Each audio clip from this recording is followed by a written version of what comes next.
Trap 1. Giving away your power. Sarah, one of my clients, met Mark at a company party.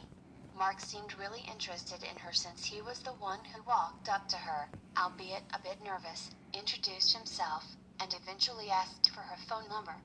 She was open to meeting new men but was tentative, proceeding with caution when a new man entered into her life. Since she had a past filled with bad relationships with cheaters and commit-phobic men, Sarah decided to take things slow. Although her professional life looked great, she couldn't help but wonder why all of her friends managed to be in seemingly happy relationships. As she saw a steady stream of happy pictures on social media, she started to feel unhappy about her own achievements in her love life. Shouldn't she be in a serious relationship by now? She was 35, after all. Mark was special. He couldn't be compared to the other men she had dated. One date was most often all it took for Sarah to feel disconnected from her date.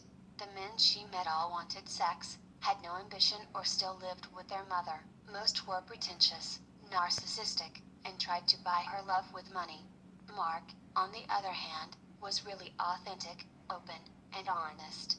His schedule, however, was pretty packed. Sarah felt as if she had to compete with his work, colleagues, friends, and so many other things since the beginning of their relationship. Even setting up that first date felt like booking an appointment with the president. Whenever they were together, it was magical. Whenever they were apart, Sarah wondered when they would meet again.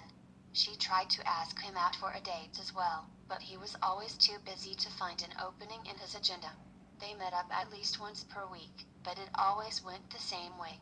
Mark would call her up and ask, "Hey, can I come over tonight? We can have dinner first at insert fancy restaurant, and then go over to your place." These same-day dates became the norm.